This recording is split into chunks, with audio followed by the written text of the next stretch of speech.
you have to just take the next step. You have to just say that this pain is going to end at some point. Like that's the optimism, the realistic optimism. You aren't trying to convince yourself you aren't struggling. What you're trying to convince yourself is that the struggling is fine. It's part of the process and it'll end sometime because you're not going to be struggling as much anymore. Like it's just the next step.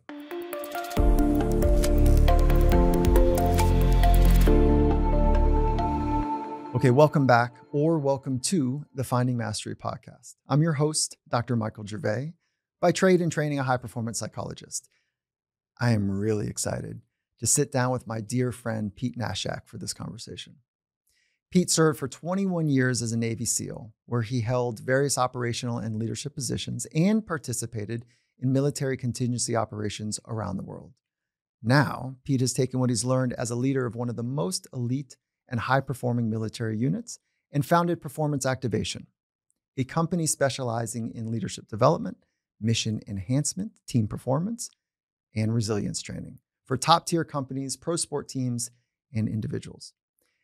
Pete and I have had the pleasure of working together at companies like Nike and Red Bull and Under Armour and Microsoft, and I'm always fascinated by his insights and his approach to helping others thrive. Most importantly, I have an incredibly high regard for Pete as a human. He is resilient and optimistic. He's a great teammate. He's a true problem solver and authentic across environments where I've seen him challenged by some hardships and times that are incredibly difficult as a human. Now, in this conversation, we talk about how these concepts can be applied to building great individuals, great teams, and deeply resilient organizations. So with that, let's jump right into this week's conversation with Pete Naschak. Pete, I'm so stoked to sit here with you. So thank you for coming in. And more importantly, thanks for the long relationship we've had as a friend. Yeah, definitely. No, I'm super excited. I mean, I don't know where it's going to go today, but hopefully it'll be in a good place. Yeah. Well, that's the thing, like who knows where we're going to go, but I want to start with resilience shepherds. Yeah. Being a resilience shepherd. This is a term that you've coined. It's a concept that, you have written about now. And when you shared this concept with me, I was like, oh, there's something here. And so can you just take a quick run at describing what a resilient shepherd is? Yeah. So a resilient shepherd, from what I've found researching some different teams, and again, this is in the team resilience space, which is different than individual and organizational resilience. So a resilient shepherd is really an individual who's not in a leadership position, who influences positively the resilience phenomenon, the team shared resilience phenomenon. So it's people that tend to just be in the mix of that team, who can, by their actions, and typically there's a few characteristics that they have that then change the way that team functions as a unit and can manage adversity. I love the concept because for forever, we've been talking about resilience as an individual skill, a protective factor, a characteristic that you can develop even. And you just added to it, which is saying, no, there's somebody on the team that is taking care of the team from a resilience standpoint. Yep. Okay. So can you make it concrete, like maybe an example that you've seen it or when you first noticed it and you're like, oh, what is this? Yeah, well, I mean, really the idea was coming through because a lot of the team research, which there's not much out there because team resilience is a newer area of research, probably maybe 10 years. So in the academic world, that's early. Individual resilience has been around since, for 50 years plus, and it's been something that's been very focused. And that's why we hear a lot about individual resilience. But I got interested looking at it because in the team, they constantly pointed to the people or the person that would influence the team resilience phenomenon was always a leader. And I've been in some bad teams. They had bad leaders. There wasn't shared leadership. There wasn't a transformational leader. And so, but they still were resilient. We still handled adversity well. So it wasn't because of the leader. It was because of the team and how we influenced and interacted with each other. So there had to be something more than just leadership that makes resilience work. Okay, so you slipped in there, bad team, good team kind of narrative there. And so what you slipped into that a good team is transformational, and a good team is one that shares its goals. So what did you mean by those two things? Yeah. So the idea is that, I mean, a group of great people is not necessarily a team. 100%. Because the team needs to be interdependent. They need to have a shared goal that they're trying to work towards with each other. And there's accountability to each other for that shared goal and for their tasks and the things that they have to do to get there. So that team environment is, again, different than just a group of great people. Okay, so let's start with the interdependent piece. Yes. Right? So I can't be successful without you being successful as well. Right. So I'm depending on you to be able to make sure that my responsibilities or my promise to the team can be met. Yes. And that's the special aspect of a team.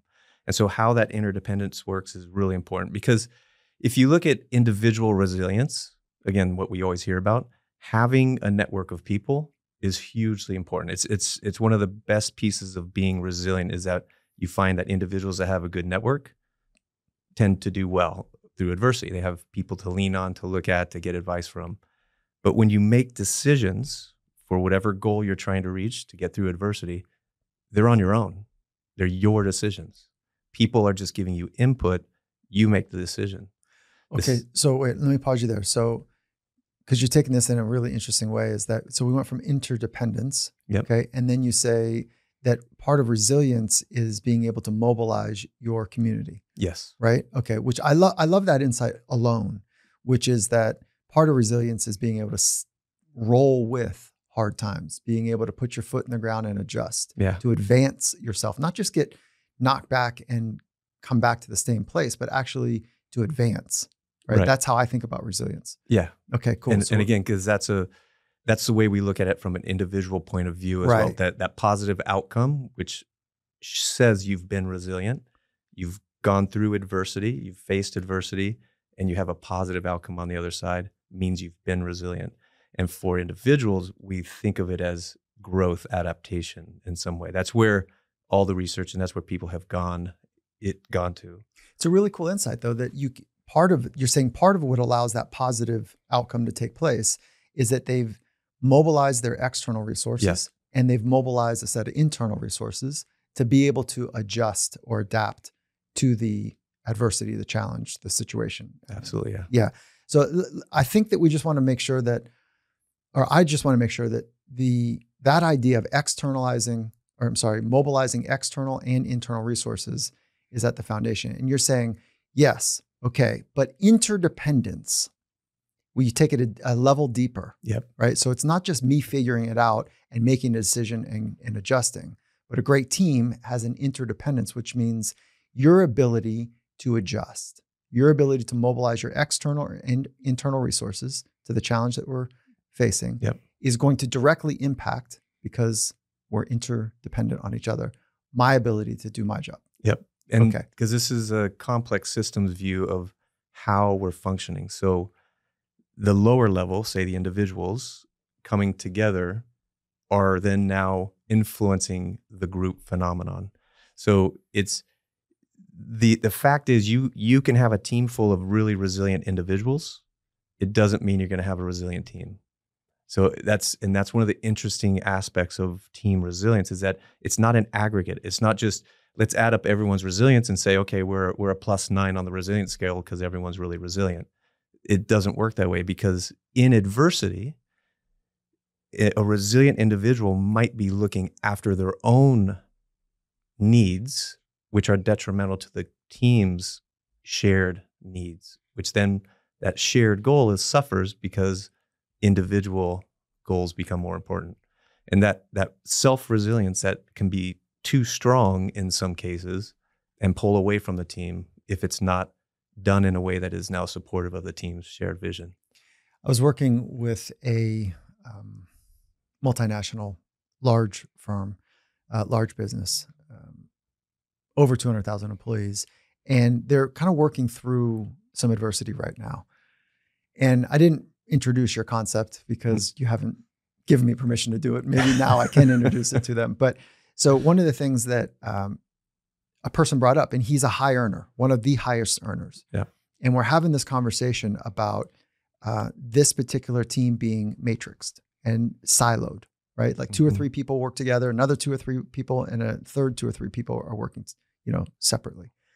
And so one of the highest earners says, look, we've been processing this a little bit too long, and I'm just going to tell the team what I'm going to do. I'm just going to get mine. Okay. Yeah. And this is a highest earner. Yeah. Right. This is the one that is producing a healthy amount. Yep. And the team lead at that point said, you can't be successful without everybody else. And he says, I know how to game the system. I can. And she said, no, it's not going to work. These are different times now. We are cross-dependent on each other. And he says, again, I know how to get mine. So it's a bit of like, okay, so you're nodding your head because you know those individuals. Yes. And you also know that even as interconnected as modern business is, and this organization is highly interdependent, that there's still ways that people can just say, I'm going to take care of mine. Yeah. And so how would you have responded in that moment? Would you just let it play out and watch the tension and then do something with the tension? Or would you have talked about resilient shepherding or? Well, I think in that case, I would have discussed, with that individual maybe on the side, but I want to find out, why is he going into self-saving, right? Like, why is his needs more important than everyone else's? And then floating the whole boat, so that, let's say. Yeah. So in that case. And I think that's an interesting one, because again, when we were talking about team versus group, that's exactly a perfect example. Like, let's say a sales team, they could be amazing individuals, but they're really only working for themselves and their own commission necessarily, right? They have kind of a shared mission together, but they aren't interdependent in any way. So they can look after themselves. They can do what they need. They can fight for that sale and make as much money as they want, unless they're going to try to be interdependent and work together to make a sale and make things happen. So why would you want that? Why would you want an interdependent team as opposed to a handful of mercenaries that are great? I'm using that word provocatively. Yeah. Well, I think it depends, right? So I think you don't always need to have a team. Let's say you could have a group of people. It's, what's the goal? What are you trying to accomplish? Let's say the way I look at it from the external, I haven't worked inside this group, but let's say USA basketball, when they sometimes brought together the stars. Mm-hmm. Mm-hmm. And the first few games are not working well a lot of times. They don't play to their potential because they're working as kind of individual stars coming together, and they may talk team. They're not acting like team. They haven't really created that tie-in and understanding roles and everyone fitting in and filling in and really building the system of how we need to function as a unit for that shared mission. They might be coming in and just playing really well on their own. Okay, so that's something that I see people do under stress. They start their annual kickoff and say, hoo-ha, here we go. Like, we're going to be great. And we got these lofty, ambitious goals. And, this is a great team. And they kind of lock arms, like, let's go get it. Yeah. And then as soon as stress hits the system, they start to unlock their arms. Yeah. And that's where the resilient shepherd tends to keep them tied together. Okay. Through certain things that they tend to do or their characteristics. And I think that's what's the interesting part, is that in those moments when teams are starting to fracture, the resilient shepherd can step in and provide the necessary psychological boost, or the optimism boost that ties them back together, and they start coordinating cognitively, behaviorally much better. And then the team capacity rises to handle that shared challenge. And again, remember when we're talking about the team space, we're talking about a shared challenge. It's a shared goal, a shared challenge. It's not like I broke my foot, and I have to deal with my foot injury. It's something that's disrupting normal team functioning. That's the adversity that we're dealing with. So that's an interesting insight. So team adversity is something that affects normal team process. Yes. So that's an interesting insight for sure. Any stress or challenge, anything that disrupts normal team functioning could be considered an adversity. And when you look at individual resilience, for example, it's anything that disrupts healthy functioning, one's healthy functioning. So that's adversity. So you can, the severity of it or the type, whether it's acute or chronic, are different issues, but it's still how you deal with it, and the type of positive outcome you come with is now more determining what's happening and what type of resilience you're displaying. So let's pull apart the word adversity for just a minute, Yeah. right? Because what if I don't see it as adversity and I see it as an opportunity to solve, to be closer to you, I see an external or an unaccounted for variable that enters our friendship or our teaming or the mission that we're on. And I'm like, oh, this is great. We're going to solve this together now. Yep. And it's not adversity then? In a group environment, as shared in that team environment, a shared adversity might still be adversity for some, the way that they're looking at it. But that's where the resilient shepherd, that's one of the personal characteristics, is that positive emotions. They have optimism. To them, it's something that can be solved. They see it as a problem. It's obviously a problem because they have something to solve, right? Mm-hmm. We can solve this. This is an opportunity, but they don't see it as a massive adversity. They don't see it as a major problem that is impossible to deal with, and they start falling apart. So their ability to then look at things like that and maybe say that in the right way will change that. Did you just say feeling. I said it in the wrong way? No.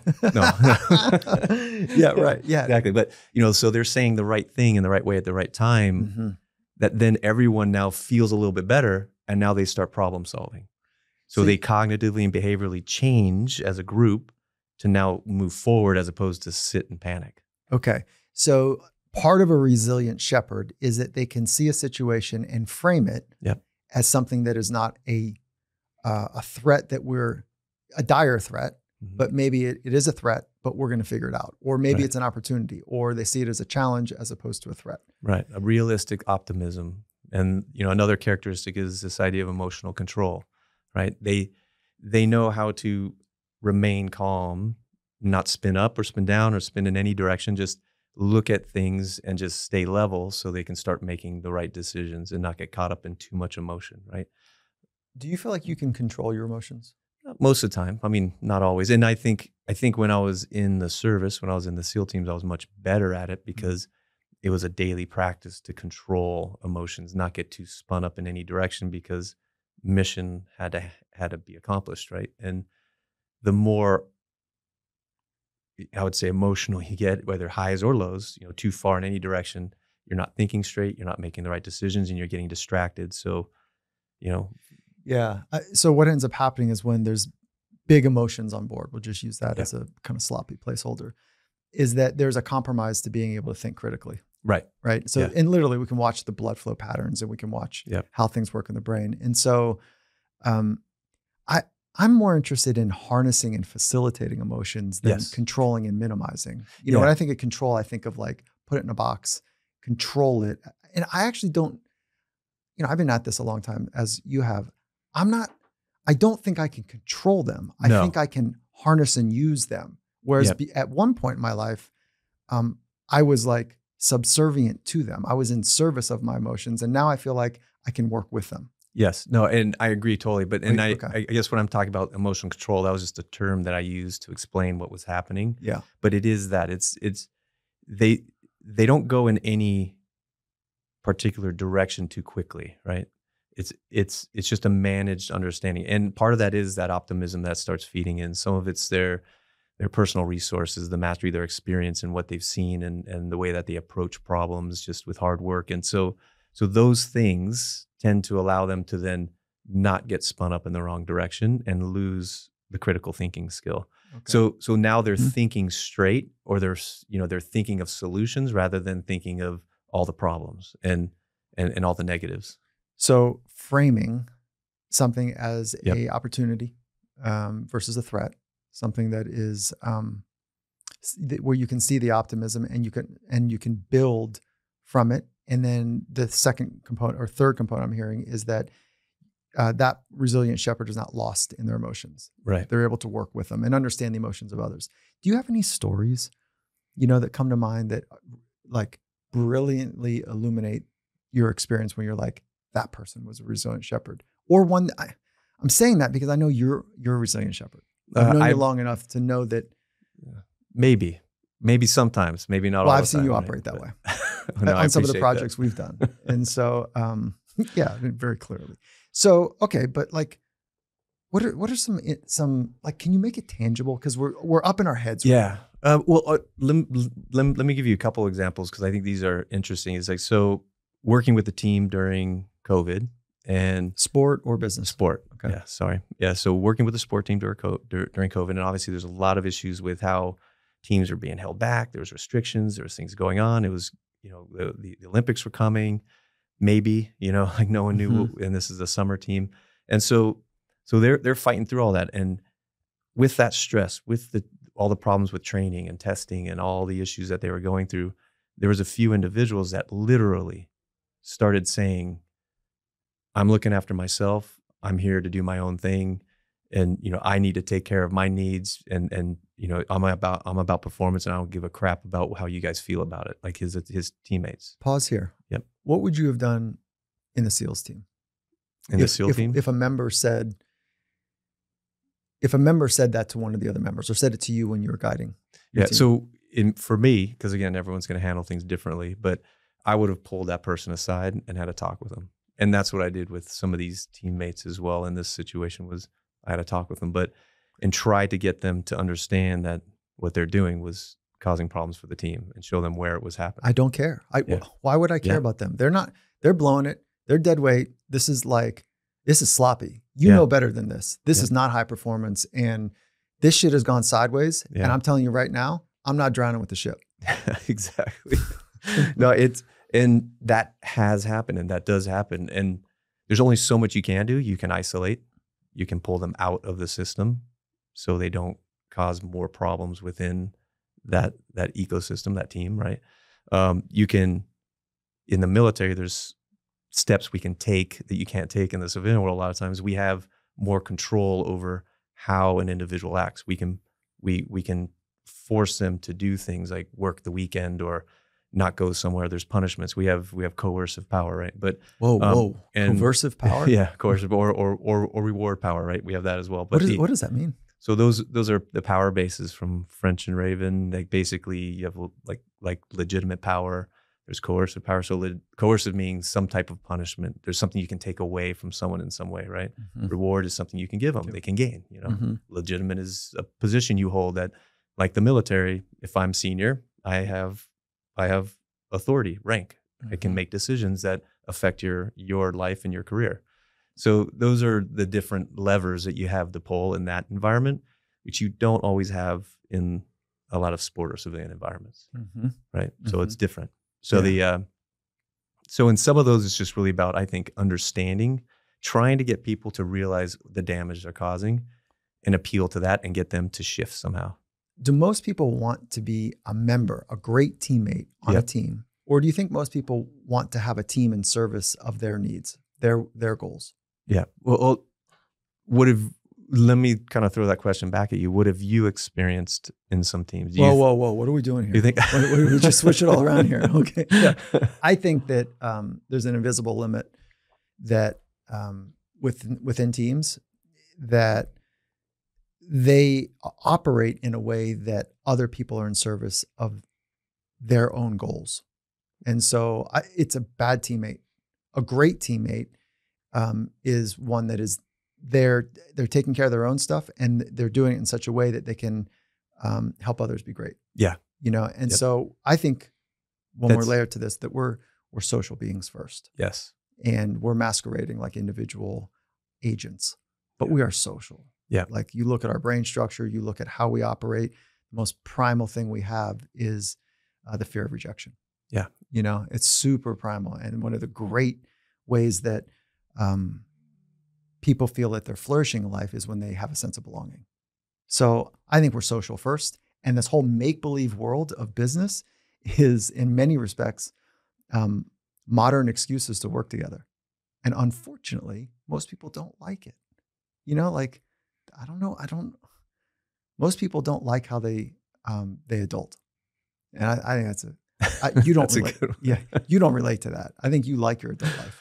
Yeah, I do. I enjoy this stuff. I mean, I loved being a kid too. I had a pretty crazy, fun childhood. But well, you can't say that to a psychologist and just kind have that thing run over. Go ahead. Come on. We're saying open it up. Yeah, here. I know. Open it up here. Totally. Yeah. But totally. But I'm going to say something else.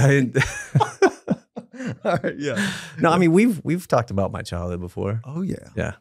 I was out in the woods with my mom and got to experience and do it a ton. And I grew up in Venice Beach, which was a little messy as well. So my mom grew up in Germany during World War II and had a pretty intense life growing up. And then ended up meeting my dad on a street corner during the occupation and came to America. And so her perception on how things need to work. So she had to take care of her father when he got injured in the war and the things that were happening, and actually protect him at times and keep him hidden away in the walls and find food for him and do a lot of pretty intense things that most people don't have to do. He was a soldier for which army? Yeah, he was a conscript for the German army. And conscript. Yeah. So, I mean, obviously they were pulling people in and he had a choice, right? Yep. So for a while, what he did is he convinced the army that they needed to train the soldiers how to swim. He was doing this. So he convinced them so he didn't have to go to the front to fight. He was teaching them how to swim so they could cross rivers, deal with the ocean, whatever they had to do, right? And so then there was a point where things got bad on the Russian front where he got pulled in and had to go forward and fight. And then he got blown out of a tank and the front line swept across him and his buddies went across the lines to save him, pulled him back, and then he was an invalid through the rest of the war. Oof. When you say invalid, what do you mean? So his leg was basically blown up pretty badly and couldn't walk. He had it amputated and had a fake appendage. Mm-hmm. Okay, got it. So he wasn't able to firefight anymore. Yeah. And so basically his main goal was to keep my mom out of trouble and alive and keep her from getting pulled into any organization, right? Like Nazi organization or anything, okay. like the Nazi youth or anything. And so they just moved around and kept alive and until the war was over. And then in the area that they were in, which was southern Germany, there was French soldiers there who didn't like ex-military and they'd execute him. And so she was hiding him in a wall and taking care of him for, I think it was almost a year, a little over a year, until the Americans came in and he could come out, and because they were much more lenient. So it's a pretty intense story. And then all the things that happened. I mean, there's times where planes were shooting at her at fields because she was just someone on the ground who was obviously an enemy, and they just shoot at them and so she had to pull her young sister through fields and avoid being shot and killed, buildings being blown off the top of her and so being mom buried had heavy trauma. Yeah. Right. And sacrificed individual pursuit, for taking care of others. Yeah. Right. So you're in the woods with her, and what were we talking about that was hard for you? Yeah. It was a big learning curve for you. So for her, now my mom's the ultimate optimist.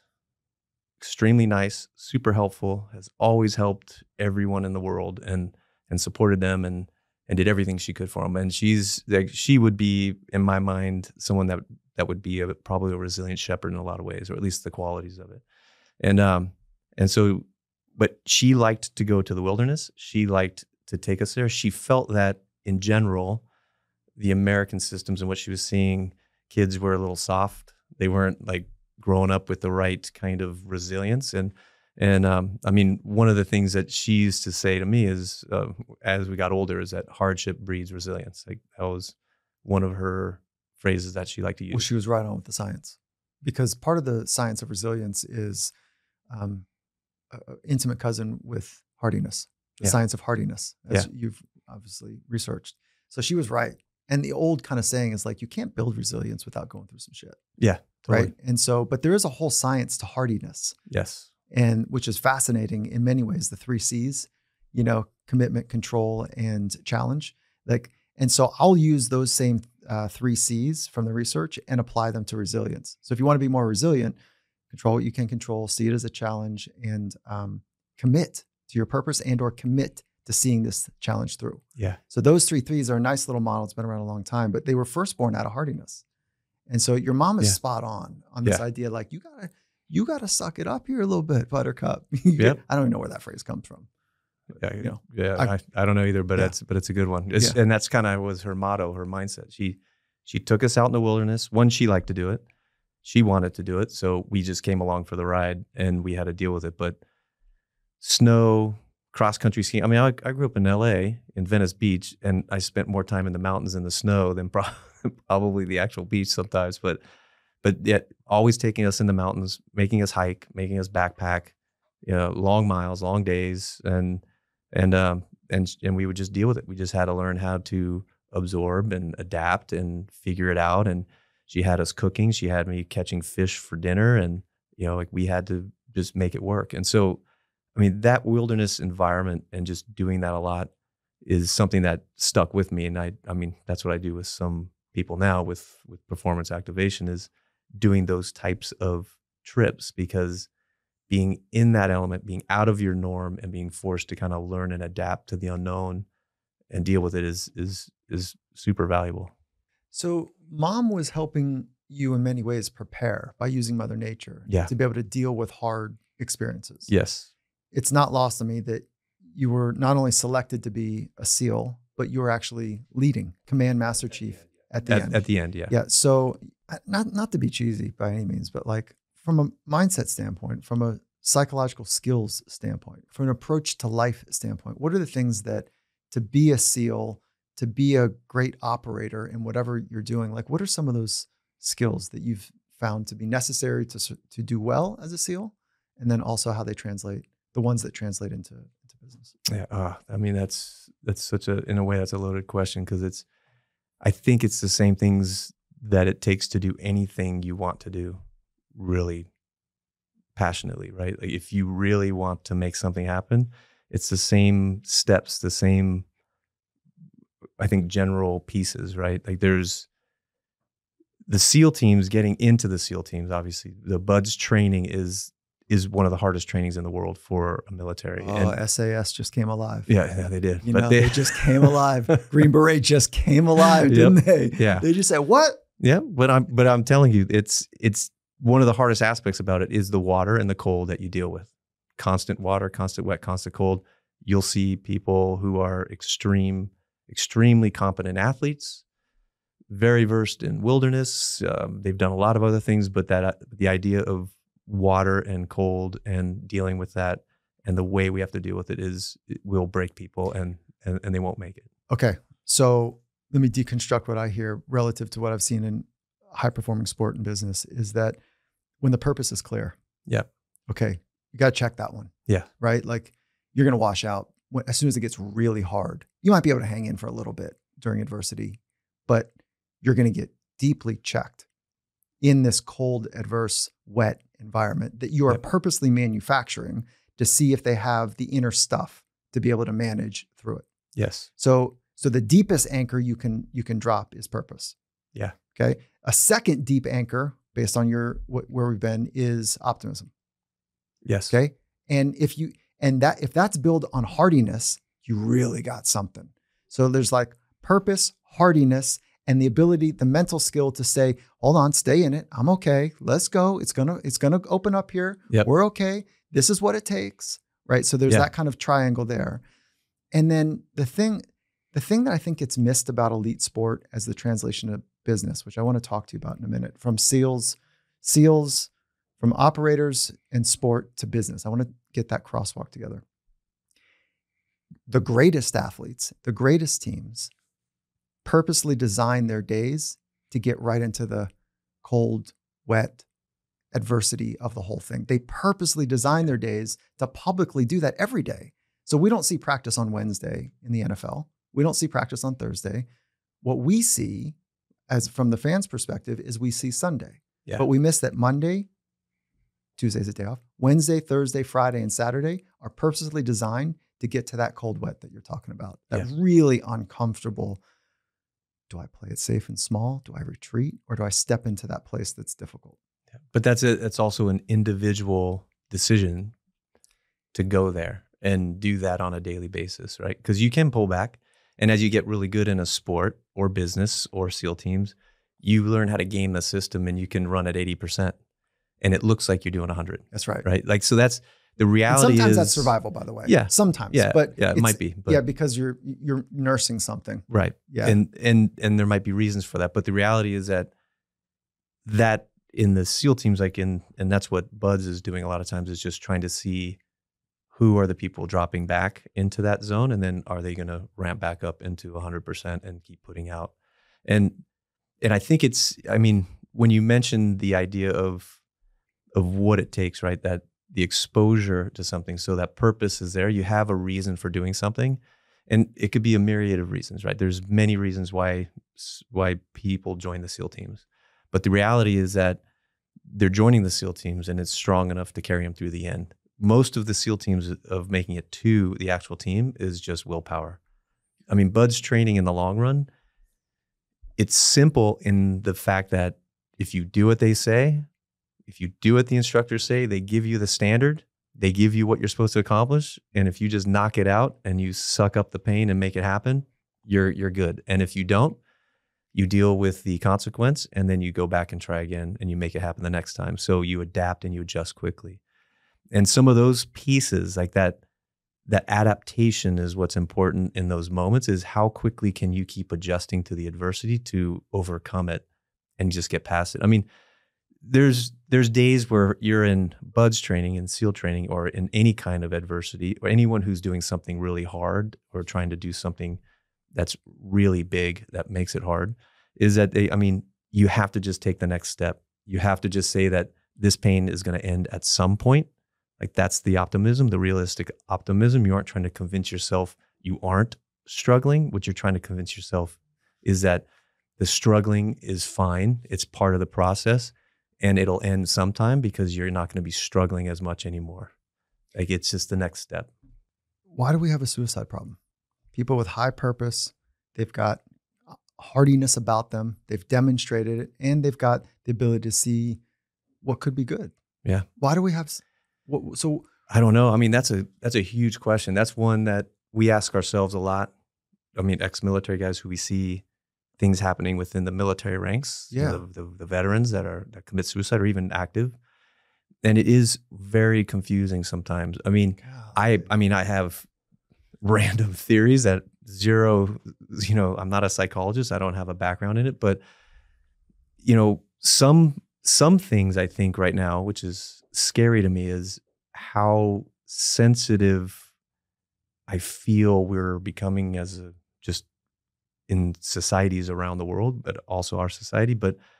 And we're almost looking outside to find how people are hurting us.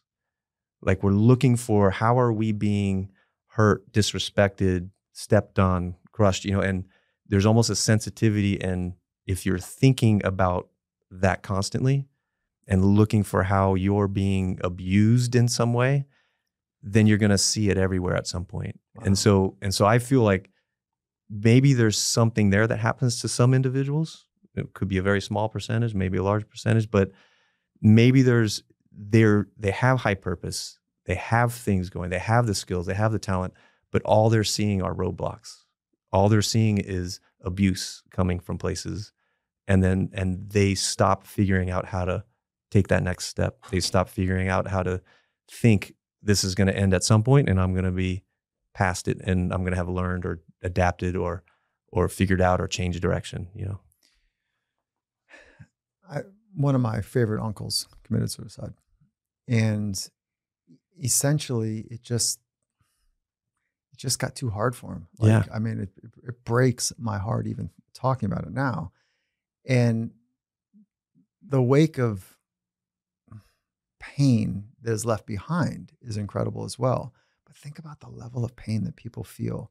I mean, I just want to speak right into people right now that are struggling. Yeah. Really suffering right now. Is this resilient Shepard idea is coming alive in a different way based on this conversation, because nobody does this world alone. And sometimes we feel really lonely, even in a crowded place or at even an intimate gathering. And connecting with people, yep. And there's lots of ways. There's the 1-800 numbers, there's 988, as the suicide hotline. There's but even telling some friends, like, I'm really struggling. No, and I need you to see me. I'm really struggling. Well, I think that's a big one right there. Like, because what you're talking about is connectedness, which, again, going back to the resilient Shepard, that's that fourth characteristic that I found truly important. And that connectedness is what helped the resilient shepherd affect others around them, right? Because they just had a general friendliness. It wasn't like they were out having beers with them every night and were best friends. They were just like, it was an at-work thing. They just tended to just kind of know people, just say hello, ask them questions. People just kind of generally felt like, yeah, they're a friend. And I'd ask, lots of questions around what does friend mean? What kind of friend? And it literally was, they just kind of just saw them. They didn't even know why, that they were just a friendly person and they were a friend. And even in a couple teams that had an outlier, an individual that felt like they just did not belong in any way, shape, or form, that was the one person that he said, yeah, but they're friendly and they're the friend and I can talk to them. And so it's that connectedness is critical and it doesn't take a lot. And that's what's interesting about those characteristics. Even something like connectedness is they're all trainable. They're all things we can do. There's things that we can learn. There's things that we can do very easily every day to make a change in the environment around us, the team. And I think that connectedness sometimes with the veteran population, that's what gets lost. And they don't know how to reestablish that in their new environment sometimes. And they feel like the team is gone, that big purpose is gone. And then they start spiraling down and there isn't the right person around them to keep them in the right place. Oh, look at that. That's full circle to Resilient Shepherd. And it's not lost on me that, you are one of the toughest motherfuckers I know. And I say that out of all respect. And I say that because you've been through some really tough things and you've led men of men. You've led operators that have done things that are traumatic for most humans. And maybe you've experienced trauma yourself, and certainly some of your men have, and people. And I think it's really cool that you're saying, no, we struggle. Humans struggle. Yeah. And, you don't have to give any details about it, but how have you struggled? Definitely losing people who maybe a few have been to suicide, who you never would have thought that would be the person that would do that. Right. And there might be exacerbating things like CTE and other issues that we experience inside the job, inside the SEAL teams that are real. They're things you can't diagnose. You don't know until it's too late. But the reality is that that's one issue, is that sometimes feeling like, if I was there, maybe I could have done something, even though that's probably not the case. But the reality is it's just the feeling like that team connection that you should have been there. You could have been there. You wanted to be there. And so that's a hard one sometimes because they're close friends. A lot of times in the SEAL teams, in that world, we spend more times with our teammates than we do our families. And we know each other in ways that families would never even know us. And so when you lose that and you lose that connection, you lose that friend, it's hard. And you have the trauma, like some of the things that you experience and see, some of it's traumatic, some of it's not. It doesn't, you and I could see and witness or experience the same exact thing, and it could be traumatic for me and not for you. Yeah. And it's the same exact thing. Right. And maybe 95% of the population would say, that would be traumatic for me, but it doesn't mean it has to be. Right. Is my point. And it's also like the training thing, right? The inoculation to those. Yeah. It's like think about the big wave surfer. Like there's no way I'd surf a 60-foot wave, but they've built into that.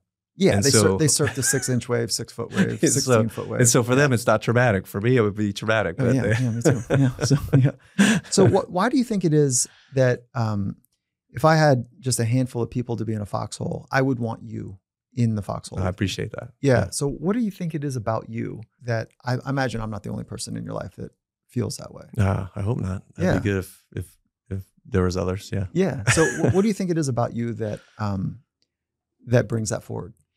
I don't know. I have been told that I tend to remain calm. Yeah. I sometimes don't think I am, but I think people around me feel I'm pretty calm for the situation. And level-headed.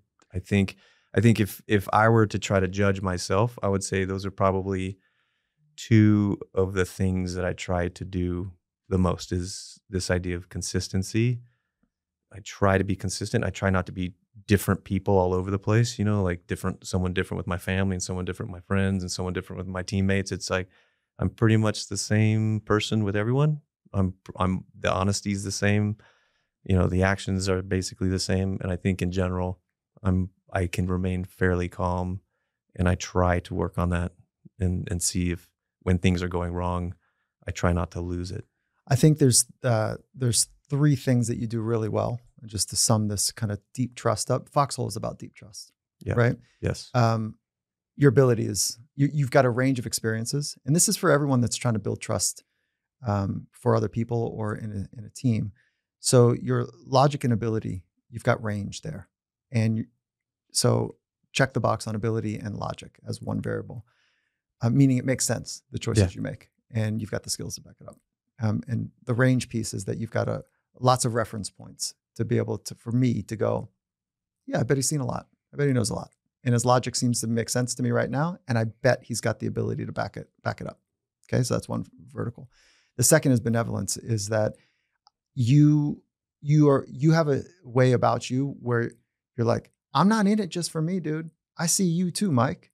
And so I want you to win. I want us to win together, but we're in this together. So there's a benevolence that it's not just about your needs being met. It's about mine. Yeah. Equally and or maybe more, but my needs are going to be met as well. And the third is authenticity, like you show up consistently across conditions. And so if you get those 3 things right, I think you got that trust triangle in a really powerful place where people are like, oh yeah, I'll follow. Yeah, okay. Because of those 3 things. So if you're trying to build trust for other people, those I think are critically important. And if your trust is fractured by somebody, I bet it's one of those 3 that start to get shaky. Like, I don't get your logic and I don't think you have the chops to back it up. Yeah. That's one. Or, I don't know, she's in it for herself. Like, it's only for her gains or like his gains, whatever. Not like I don't matter. Or, man, they're different. They show up in one environment and they're like this. In another environment, they're totally different. It's one of those 3 usually. Yeah, I agree. No, I totally agree with that. Yeah. And it's probably pretty funny because I think I've shaken my wife's trust a little bit because I've gotten her into some situations which she probably didn't want to be in. You can't be taking your wife to the backcountry of Patagonia. And how long were you out there for? That was 9-10 days, but massive snowstorms hit us. She was walking across, a ridge line, not super narrow, but it was good. It was like maybe 10 foot wide, but we were being hit by like 70, 80 knot gusts, and she was blowing by me at one point. I grabbed her and sat her down, and I felt her shoulders shaking because she was crying like, what the hell am I doing out here? And I was telling her, I told you. It's going to be fun. It'll be good. Let's go. And is that how you manage it? Yeah. Yeah. So, okay. So in that moment, 70-foot gusts, sheer on both sides. You're kind of tight roping a little bit. I mean, I'm dramatizing a little bit, but it's up there. It's enough to be, enough to be a thing. And you felt that she was rattled, physically rattled, emotionally rattled. And then what do you do in that moment? I just stay level and just you got down to her knees? Yeah. You got on your knees? I held her in the wind and braced her because she was down on the floor now. And I sat her down and I braced her and shielded her. And we just talked. I just said, okay, we got this. It'll be all right. Let's just keep moving. And you just focus on the next step again. That's just like the Buds thing, right? What are we doing right now? Where's the next point we're going to go? And I just said, let's just get to right there. And we moved, 10 feet to that spot. And the next gust starts hitting. And I just sat her down and held her. And we just moved the next spot. And then she's in a rhythm. She's in a routine. She knows where we're going. And she just starts cruising, right? And a lot of times I think that's what's worked in some of the events I've put on as well with certain athletes that were having a really hard time. I was doing one recently where an athlete actually had a fear of water. They said they couldn't swim. They said they were okay. They actually had a phobia of water, and we were in an environment where we were getting in and out of water in very dark places and sometimes tight. And they were locking up. Like they were actually shaking, like not able to keep eye contact and not able to speak. And so like a real phobic reaction. And it was really just a quick plan, a couple options, gave them the choice. And we started a routine of just working through it. And by the end of a few days, that athlete was swimming a quarter mile on their own, making the choice to go into water when they had never done that in their life before. So it was an interesting process of just stick to the mission, stick to the focus, stick to the next piece, and just keep chipping away at that. And it starts softening the fear and the big issue, and you start seeing that it's manageable. That's a great example of being a shepherd, a resilient shepherd, helping somebody adjust and adapt to deep fear, call it adversity, Yeah. but when someone's terrified. So one of the things that probably helps is that there's buy-in early. You get buy-in, or you use imagination to imagine what it could be like later. Yes, that's right. I think that's critical for any resilience, for a team That's or cool. for an individual, right? If you can see that there's a light at the end of the tunnel, if you can see that there's something that can happen, or even imagine it, then you can start getting there. Okay, do you get loud and demonstrative? No. Let's go back. No, let's go back to on the hilltop. Very rarely. There's a time you might, like, again, there's this idea of stress communications, right? Where that's where I was getting to. Yeah, it depends on what's happening. You start soft. That's why fighter aircraft have a voice, and it's more of a soft voice. It's usually not screaming and yelling at you, right. because you want to start soft. You don't want to create panic. You're trying to create enough calm to think, like we were saying before, that you want enough emotion, urgency, control, but not desperate. Right. And mm-hmm. So you're trying to talk in that mode, but if they're not clicking, and this is the same thing in combat, a lot of times you make a connection. It's eyes first. Mm-hmm. If that's not happening, you go over and you might have to make a physical connection, mm-hmm. touch a shoulder with eyes, and then say what you're trying to do until it clicks, so mm-hmm. it sinks in. And if that doesn't work, then you might ramp up the emotion. And the way I would do it personally, and that's what I tell some coaches too when I'm working with them with teams, is make the emotion basically a way of creating a switch, getting the attention, and then give the information calmly. So you may yell like, "Hey, listen to me," and then you come out with a nice calm there's input. the art. So you've got 4 levers that you're using, and the last being the modulation of your voice. Right. Yeah. So I first learned this in it was actually we're doing some work with pilots. I was doing work with pilots, and they were talking about the protocol if a plane's going down. Yep. And there's some assumptions that they can model about what happens for people when a plane is going down. And so I'll pick up the story right where the crash has happened and they need to get people off, or there's an emergency to get people off. Is that people bias, or they default to friendliness or frantic. Okay. Yeah. So they become passive, or they become crazy, like fear-based, and just trying to get themselves out and nobody else. Who cares? Yep. And so when people are biasing towards friendliness and like, no, go ahead, you go, when the plane is flipping burning, right? No, go ahead. No, that's okay. You too, go ahead. That the flight attendants will raise their voice, sir, and they'll tell you, like, they'll come over the top. Get out now, put your bag down, and they'll just like get really aggressive in that moment. So they're using their voice in a trained way. Right. But I like what you did, is come up and then kind of get right in and smooth. Yeah. So the information may have to be direct and hard, but it's short and sweet communication. It has to be very clear and concise, simple direction, especially when people are in high stress. You don't say a lot. And a lot of times in some of those environments, depending on what's going on, like even that individual that was going through the swimming issue though, or the water issue, there wasn't a lot of accolades and, support in that way, because it's, sometimes that could be distracting, and for some individuals, it might even be embarrassing. It might make them feel little or small. It's just really about, this is what we got going on. Good. It's working. Let's keep moving. And then, so not too much squishiness, let's say, around it sometimes, because that may not be beneficial either. It's just extra noise. So clear, concise, a couple inputs of success, like we're moving, it's working, this is happening, and then just keep focusing on the mission and what's next, the pieces. We had Donnie Ecker on, which was the MLB Coach of the Year recently, and he had a concept called 10 seconds of clarity. Yeah.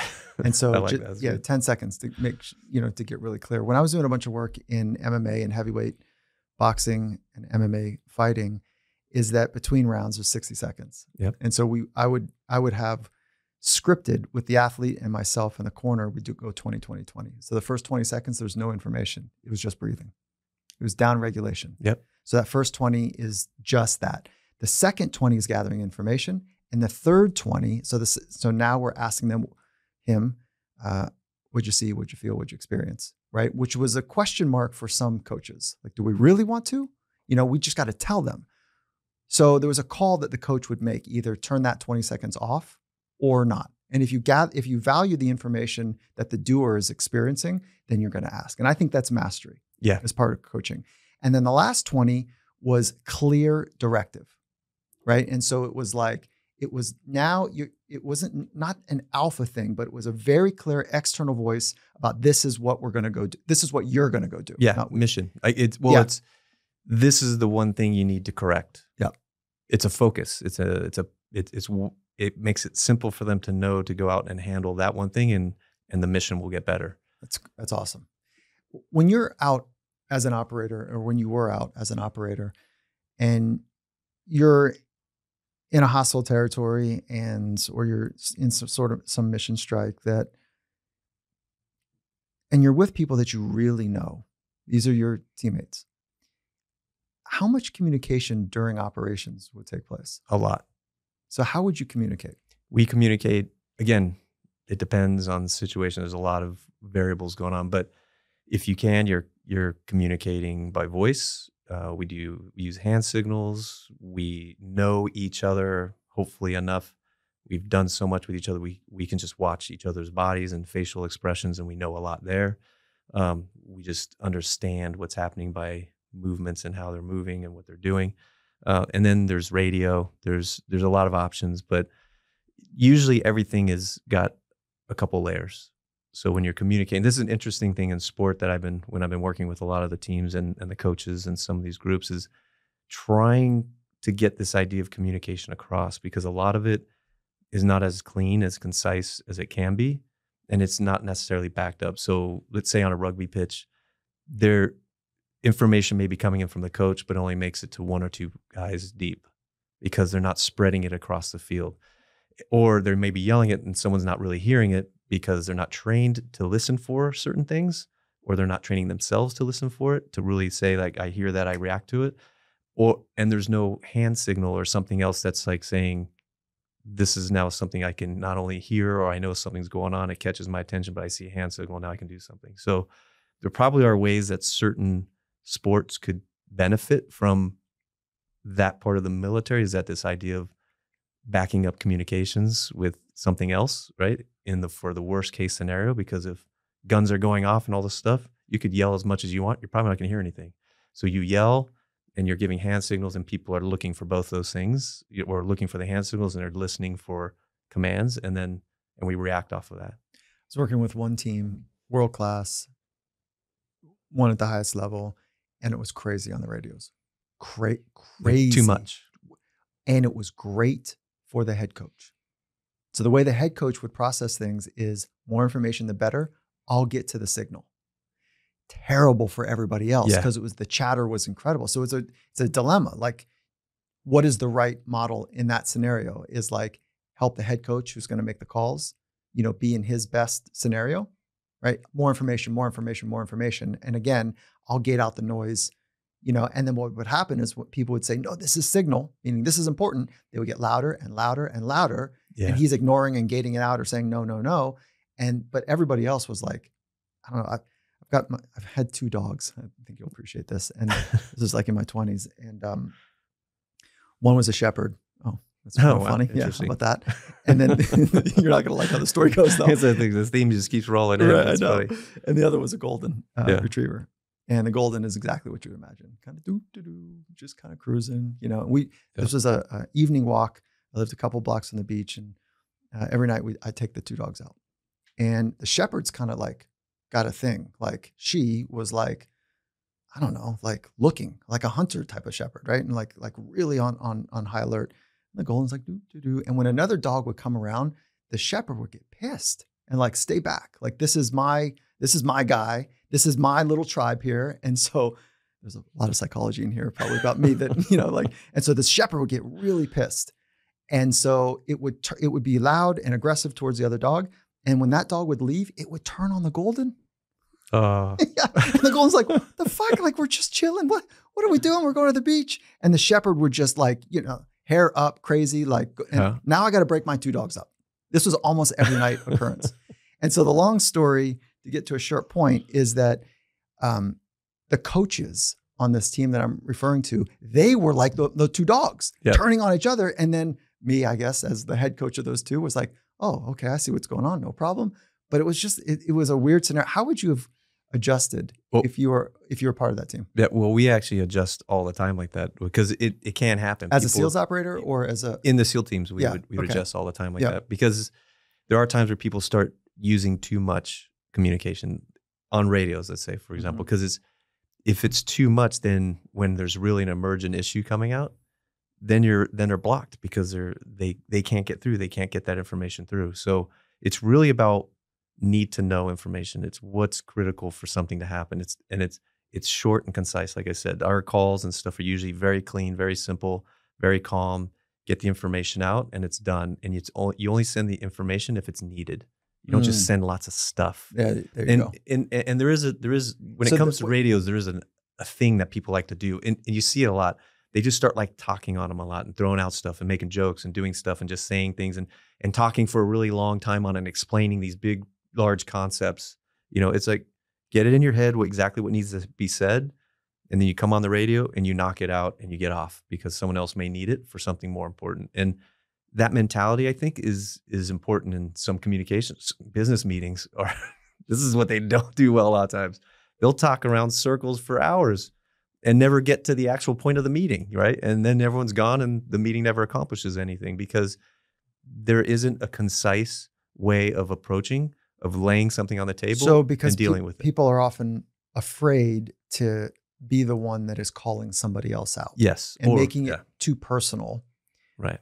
And so if you don't get through the right type of storming, you can get stuck in storming. And that is really agitating and not healthy for a lot of reasons.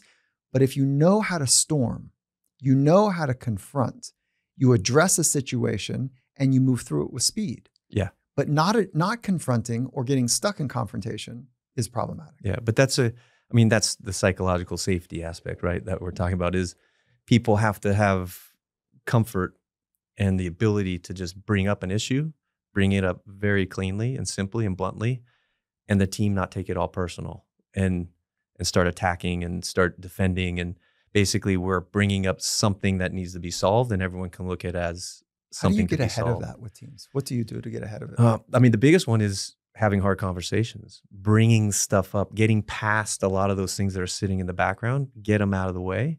And it takes practice. It takes practice of debriefing is another big one. This is inside the Olympic teams. There's a small team of us that have created this, basically a coach to coaches program. It's called Apollo, and we work with summer and winter, and we teach coaches some material, but then we also go in the field and coach them in the field and watch how things are functioning. And because most of the time, all of us, someone tells us you should be doing this or this is a good idea to do in your environment. We're like, oh yeah, I do that. I do that every day, until we're actually being coached and watched and just like an athlete, but that is one of the big things is trying to get coaches to debrief more and debrief, like you said before, how are you feeling in the boxing ring?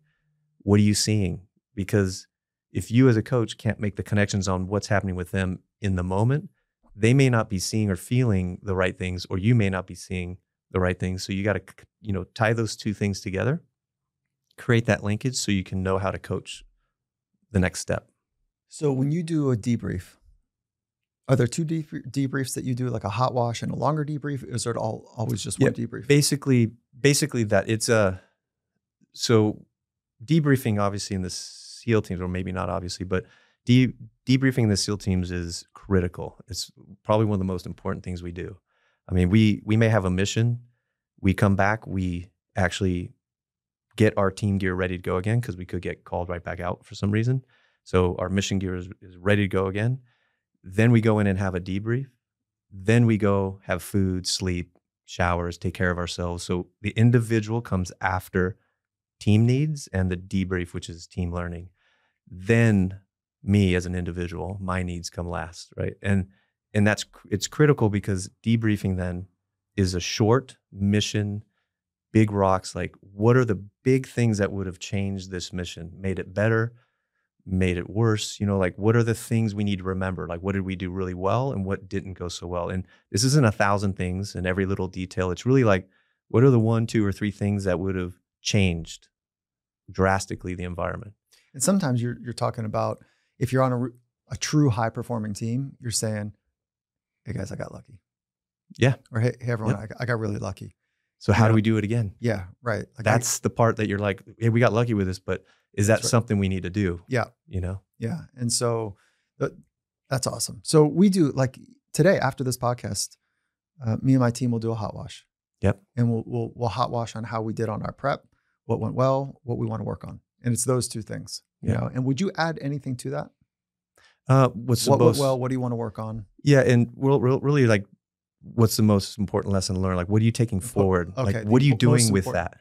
Because you can say, yeah, this is great. And this wasn't so good, but then, so what's next? Got it. What's the next step? Because if you don't, how are we going to apply forward, that? Yeah. Okay. How does that change something? How does that adjust? How does that, like, what's that mean for us going forward and on how we're operating? Yeah, that's awesome.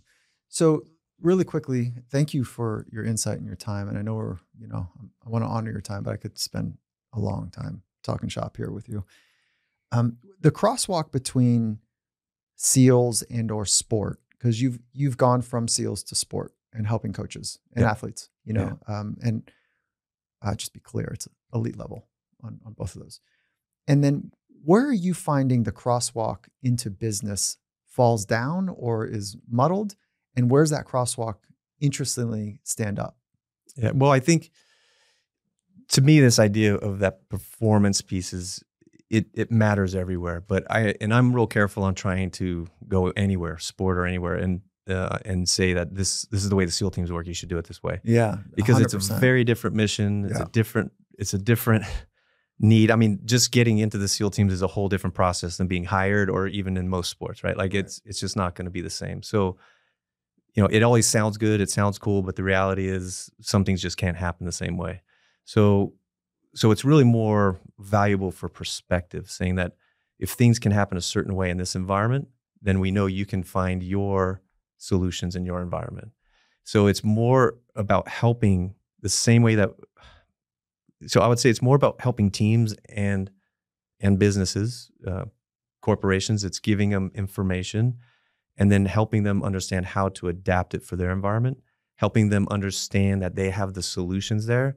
And really the biggest thing that I try to do when I'm working with companies or with teams is trying to show them how to find solutions on their own.